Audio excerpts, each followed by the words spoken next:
coube esse tema hoje. É um tema aparentemente simples, mas em qualquer discussão que formos dar início a respeito dessa questão, tenho certeza que haverá bastante opiniões divergentes, né?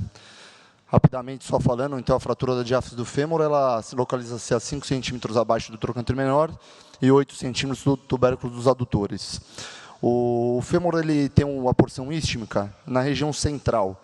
No entanto, quando a gente tem essas fraturas complexas, a gente perde essa característica, o que geralmente nos ajudaria numa fratura simples na redução. Então, ele começa a se comportar muito mais próximo a uma fratura metafisária, que são regiões mais alargadas, onde a haste ela não vai se ajustar necessariamente no centro do canal. A fratura de fêmur por si só já é uma fratura de alta energia. Quando temos as fraturas complexas, precisamos entender que a energia é ainda consideravelmente maior. Isso é importante para a gente pensar no prognóstico e no tratamento. A incidência dessas fraturas na diáfise do fêmur gira ao redor de 10% a 34%. Então, ela é considerável e precisamos aprender a tratar melhor essas fraturas. Quais seriam os nossos desafios? Grandes fragmentos eles têm uma dificuldade de ter uma redução próximo do anatômico quando a gente consegue uma redução, quando a gente tenta uma redução fechada. E esse gap residual ele pode nos levar a uma evolução à pseudoartrose. O que a gente encontra na literatura em relação à evidência de fatores de riscos? Então, são, na verdade, fatores bem conhecidos por todos, e a hora que a gente avalia com cuidado, a gente consegue destacar alguns fatores que são bem característicos desse tipo de fratura complexa da diáfise. Então, é o gap da fratura no pós-operatório, o desvio inicial importante, uma instabilidade natural dessa fratura e a fratura em cunho cominuta. Então, dentro dessa fratura, a gente já tem fatores de riscos associados permanentes.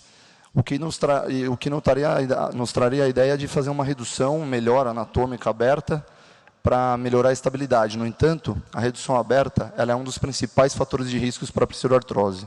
Então, a gente não tem uma resposta tão simples.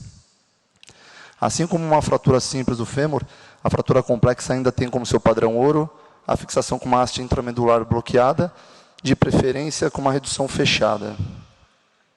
No entanto, mesmo com o tratamento padrão ouro, encontramos um índice de pseudoartrose ao redor de 10% a 12%, né? E, novamente, se repetem alguns dos riscos, alguns dos fatores já evidenciados anteriormente, como gap, instabilidade e interposição de partes moles. Então, diante de todas essas nossas dificuldades, agora a gente precisa entender quando manipular ou não manipular, e se manipular, por quê e de que forma. Tá? Olhando na literatura, a gente encontra um artigo da Coreia, onde ele relacionou algumas características desses fragmentos que poderiam levar a um risco de pseudoartrose aumentado. Então, ele correlacionou o tamanho do fragmento maior que 8 centímetros, levando a esse risco aumentado, uma distância da porção proximal do fragmento maior que 20 milímetros, uma distância maior que 10 milímetros da porção distal. Além disso, fragmentos invertidos, quando a gente tem a cortical olhando para o lado da fratura, ou mesmo numa posição transversal, até porque esses desvios grandes evidenciam ainda mais um grau de energia maior dessa lesão. Então, todos esses são fatores que você precisa considerar para a manipulação do fragmento, tentando evitar uma evolução para uma pseudoartrose. Um artigo da Injury, também ele usa uma fórmula para calcular essa distância, mas, em resumo, uma distância maior que 10 milímetros desse fragmento também levou a um risco de pseudoartrose aumentada. Isso devido a uma interposição de partes moles e uma baixa capacidade de carga axial. Além disso, a cunha invertida novamente foi apresentada como um fator de resultado desfavorável. E, dessa forma, ele sugere uma redução percutânea ou com técnicas minimamente invasivas, podendo ser usado ponta-bola, fio de Kirchner como teclas de joystick, ganchos ou mesmo pinças de redução com incisões menores. Então, em resumo, a fratura de diáfise do fêmur cominuta com terceiro fragmento, a gente precisa entender que ela é uma outra patologia da fratura simples.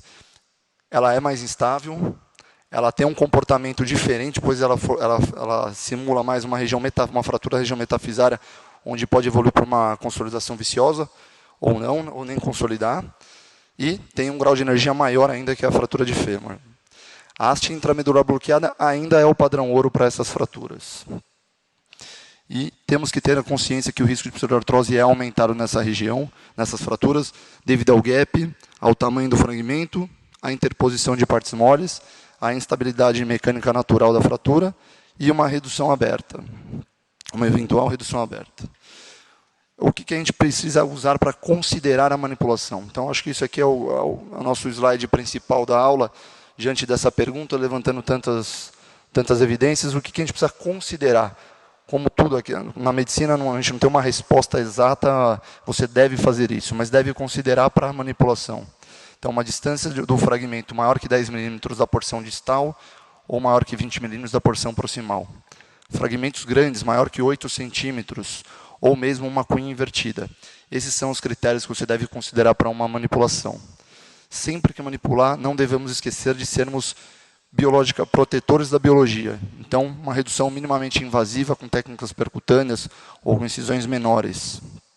E dessa forma, podemos criar uma ponte para a consolidação nessas fraturas. Eu trouxe rapidamente alguns casos para a gente ilustrar a apresentação. Lembrando que, por mais que a gente tenha falado de distâncias, de tamanhos, acho que a biologia ela é a nossa grande chave aqui.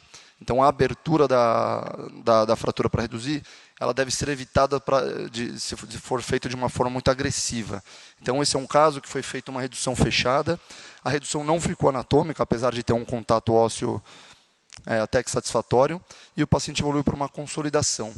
Então, a biologia aqui ela venceu a balança contra a instabilidade. Esse é um outro caso, uma fratura mais complexa ainda, também realizada redução fechada com técnicas minimamente invasivas, e também evoluiu para uma consolidação satisfatória, todos usados em implante intramedular fresado e bloqueado.